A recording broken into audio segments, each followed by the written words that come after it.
যারা থাকতে চান, খুব বেশি মানুষ না, যারা থাকতে চান আজকের আয়োজন শেষে তারা একটু অপেক্ষা করবেন, আমাদের প্যাকেজিং করতে অল্প হেল্প লাগবে।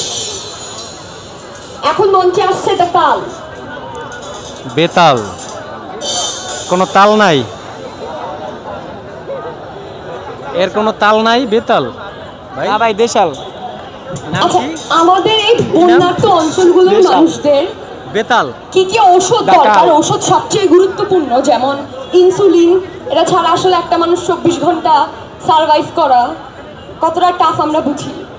তো এই ধরনের খুবই জরুরি যেসব ওষুধগুলো, এইগুলো যাতে আমরা তাদের কাছে পৌঁছে দিতে পারি, আপনারা যারা ওষুধ ত্রাণ হিসেবে দিতে চান তারা আমাদের কাছে একটা লিস্ট আছে, এই লিস্ট অনুযায়ী ওষুধটা দিবেন।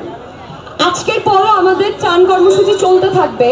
আর টিএসসিতে সাধারণ ছাত্রছাত্রী, বৈষম্য বিরোধী ছাত্র আন্দোলন সহ আরও বিভিন্ন সংগঠন এবং প্ল্যাটফর্ম থেকে ত্রাণ উত্তোলন করা হচ্ছে, আপনারা তাদের সাথেও থাকবেন। আপনারা আজকে যারা পাচ্ছেন না তারা কাল পরশু যখনই পারেন বন্যার্ত মানুষদের সহযোগিতা এগিয়ে আসবেন। আচ্ছা, একটু আগে আমরা আর্টিস্টদের কথা বলছিলাম, যে আর্টিস্টদের কথা বলার মতো সেই বাক স্বাধীনতাটুকু এই স্বৈরাচারী সরকারের আমলে ছিল না। কিন্তু আমরা এটা নিশ্চিত করতে চাই যে এই গণ অভ্যুত্থানের পরবর্তী বাংলাদেশে আপনার আমার কোনো ফেসবুক স্ট্যাটাসের জন্য আমার মাথাতে যাবে না, আমাকে পুলিশ জিপি সাদা পোশাকের লোক এসে তুলে নিয়ে যাবে না। আমরা সেই নিরাপত্তা চাই। আমরা আমাদের বাক স্বাধীনতা ফিরে চাই এবং এই বাক স্বাধীনতা রক্ষা করার জন্য সংবিধানের যে অনুচ্ছেদে এই বাক স্বাধীনতার শর্ত সাপেক্ষে বাক স্বাধীনতা দেওয়া হয় সেই অনুচ্ছেদের সংশোধন চাই আমরা।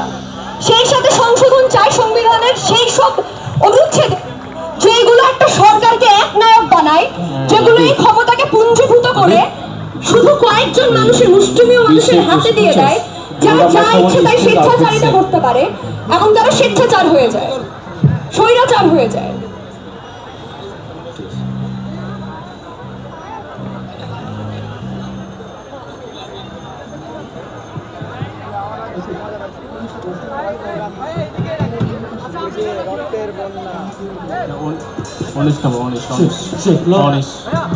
এত বছর ধরে যারা ডিএসএ সিএসএ মামলায় আদালতে ছিল, যারা জেল হাজতে ছিল, কিছুক্ষণ আগে কার্টুনিস্ট মোশতাকের কথা বললাম, তার মতো আরেকজন কার্টুনিস্ট কিশোর, তিনি সেই নিপীড়নের কারণে তিনি অন্ধ হয়ে যান, উনি বধির হয়ে যান।